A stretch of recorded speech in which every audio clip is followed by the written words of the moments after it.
around about the same time, two movies came out that were ultimately just panned by everybody that saw them. We had Transporter Refueled and we had Hitman Agent 47. Both were basically just given a good kicking. I checked out Transporter Refueled, it was awful, and I am just kind of a glutton for punishment, I guess, because I checked out Hitman Agent 47. Now, I've heard that this movie is awful, it's nothing like the games, it's just a terrible action movie in total.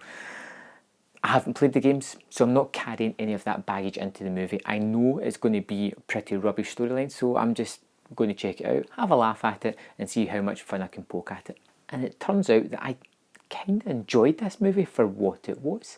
The storyline is kind of nonsense. There are these genetically changed hitmen created to be the best soldiers that they are. We have one called Agent 47 who's trying to track down this girl, who in turn is trying to track down her father, the creator of all these hitmen. There is this syndicate called Syndicate that is after the girl because they want to get to the man that created the agents as well so he can create more for them.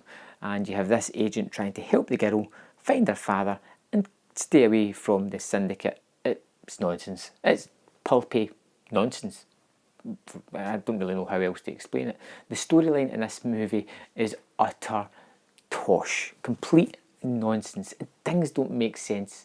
There is strange characters like Zachary Quinto's Mr. Smith, who it says at one point has this titanium injected under his skin so nothing can pierce him, bullets, knives, whatever the hell you want to throw at him.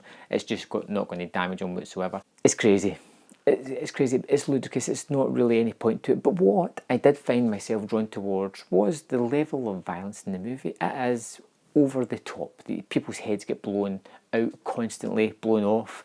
There is strange, exciting action set pieces that I found I generally quite liked. I liked the colour palette of the movie as well. It's rather bright. Lots of primary colours as well that kind of just jump out at you. The lead performance, the guy who played the hitman, could have been anybody, to be fair, because he doesn't have to do much other than look kind of stoic and kill people in a vicious fashion, which he does do throughout the movie. And for a movie that I was expecting not a lot, I was expecting to hate, I found myself enjoying the action. I ignored the storyline because, let's face it, it was inconsequential. It was just one action set piece to the next, and that's what I was enjoying. It didn't stop too long to get bogged down with any kind of its silly plot lines that the movie does have, and it moved very briskly onto the next action set piece where it's fairly bloody, fairly violent, and quite kinetic and enjoyable. If you have a history with Hitman, I can understand why those people didn't like the movie, because for what I can gather, speaking to other people, it's nothing like the games whatsoever, and that seems to be the biggest hang-up. You can't take a property and change it so much that it doesn't fit the original box that it came in, because you're going to make those fans a little bit disillusioned with that property. Still, for a movie that was derived and gave a really low score across just everything, I had some fun with it. This is definitely a popcorn movie. It's definitely a disengage the brain movie. Just sit back, and if you want a kind of mindless action, this is the thing to go to.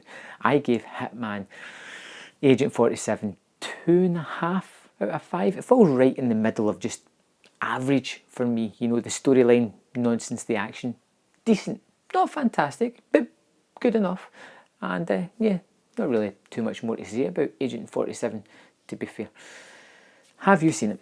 Did you hate it? Were you one of the many that just could not stand this movie? Let me know in the comment box below if you liked it, if you didn't like it, and I'll see you next time on Man vs Film.